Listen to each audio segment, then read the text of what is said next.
دعا کرتے وقت وسیلہ مانگنا چاہیے نبی کریم صلی اللہ علیہ وسلم کا یا اللہ کا جو ولی ہو اس کے بارے میں؟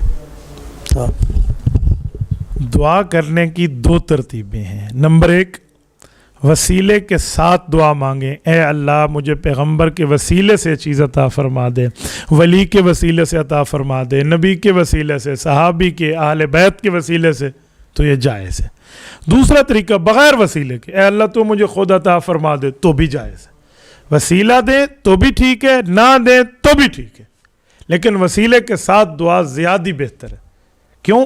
رسول پاک صلی اللہ علیہ وسلم کا جب ہم وسیلہ پیش کریں گے کہ اے میرے مولا ہمیں حضور کے وسیلے سے یہ چیز دے دے، تو اس بارے میں قرآن کریم کی ایک آیت ہے، سورت نمبر 2 سورۃ البقرہ، آیت نمبر 89 یہ 10ویں رکوع میں ہے سورۃ البقرہ کے پہلے پارے میں.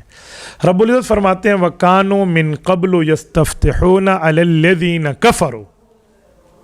فرمایا کہ جو پچھلی امتوں کے لوگ تھے، اگر ان کو کافروں سے جہاد لڑنا پڑتا، قتال کرنا ہوتا، جنگ ہو جاتی، لڑائی کی نوبت آتی، تو تورات، زبور، انجیل اور صحائف کے ماننے والے حضور علیہ السلام کا وسیلہ دیتے، اللہ انہیں فتح عطا فرماتے.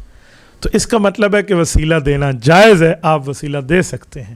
رسول اللہ کی دنیاوی زندگی میں بھی صحابہ وسیلہ دے کر مانگتے تھے، بعد میں ہو تب بھی جائز ہے، کوئی نہیں مسئلہ. بلکہ نبی تو نبی کے علاوہ بھی وسیلہ جائز ہے.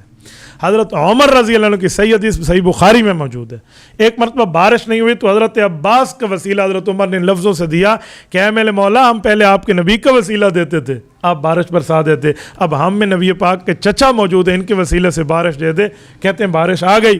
اس سے دو باتیں ثابت ہوئی. نمبر ایک، حضرت عمر نے بارش مانگی ہے دنیا والوں کے لیے، تو اس لیے دنیا والے کا وسیلہ دیا. دوسرا مسئلہ یہ ثابت ہوا کہ حضرت عمر نے حضور کا وسیلہ بھی جائز مانا اور حضور پاک کے علاوہ بھی وسیلہ جائز مانا. ورنہ لوگ سمجھتے صرف حضور کا جائز ہے، تو حضرت عباس کا بھی مانگا کہ ان کا حضور پاک علیہ السلام سے رشتہ داری کا تعلق ہے، تو وسیلہ بھی جائز ہے اور یہ دعا بھی جائز ہے.